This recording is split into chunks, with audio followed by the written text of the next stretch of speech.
ஒரு பையன் 7ஆவதோ 8ஆவதோ படிக்கும்போது ஹேர் ஸ்டைல்னு சொல்லிக்கிட்டு கேவலமா கட் பண்ணிட்டு வரும்போது அவங்க அம்மாவோ அவங்க அப்பாவோ எதுவுமே கேட்காம இருந்தாலும், அதே பையன் கிழிஞ்ச பேண்டை போட்டுட்டு மடிச்சு விட்டுட்டு ஸ்கூலுக்கு வரும்போது டீச்சர் அவனை எதுவும் கேட்காம இருந்தாலும், அப்படியே கேட்டாலும் அவங்க அம்மா பையனை எது கேட்குறீங்க, அடிக்கிறீங்க, திட்டுறீங்கன்னு சொல்லிட்டு சப்போர்ட் கொடுத்துக்கிட்டு வந்தாலும், பைக் உங்க வீட்டில் உங்க அம்மா அப்பா வாங்கி கொடுக்க சொல்றான்னு சொல்லிட்டு அவங்க ஃப்ரெண்ட்ஸ் அந்த பையனை ஏற்றி கொடுத்தாலும், அந்த பைக்கை சாகிற மாதிரி ஓட்டிட்டு போயிட்டு ரீல்ஸ் போட்டு போஸ்ட் போட்டு சொசைட்டி அந்த போஸ்ட் லைக் பண்ணாலும், இதெல்லாம் பண்ணும்போது இந்த மாதிரி ரவுடிஸ் இருந்துட்டு தான் இருப்பாங்க, இன்னும் உருவாகிட்டு தான் இருப்பாங்க. இந்த மாதிரி வட மாநிலத்தவரையோ இல்ல நாளைக்கு நம்மளையோ அருவாள் எடுத்து 75-80 வெட்டு கூட வெட்டதான் செய்வாங்க. முதல்ல பெத்தவங்க தான் காரணம் சொல்லணும். செகண்ட் பாத்தீங்கன்னா ஸ்கூல்ல அந்த மாதிரி நடந்துக்கிறதுனால அந்த மாதிரி உருவாகுறாங்க. தேர்டா பாத்தீங்க அப்படின்னா அந்த சொசைட்டி. ட்ரெயின்ல அந்த ஒடிசாக்கார இளைஞரை தாக்குறதுக்கு முயற்சி பண்ணிட்டு இருக்கும்போது ஒரு 4 பேர் ஏன்பா இப்படி பண்றேன்னு கேட்டா அவங்க அமைதியாவது இருந்திருப்பானுங்க.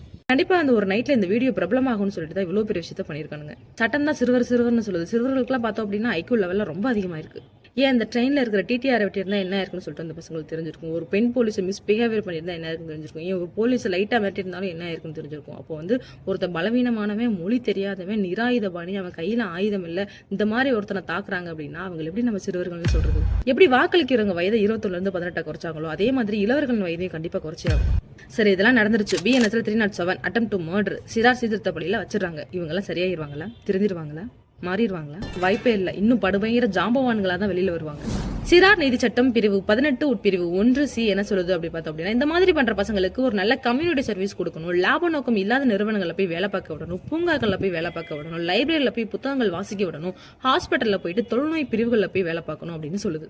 இந்த மாதிரி பண்ணும்போது சமுதாயம்னா என்ன, எது நல்லது எது கெட்டதுன்னு எல்லாத்தையும் தெரிஞ்சுக்கிட்டு ஒரு நல்ல மனுஷனா அந்த சிறுவர்கள் வெளியில வரதுக்கு வாய்ப்புகள் இருக்கு.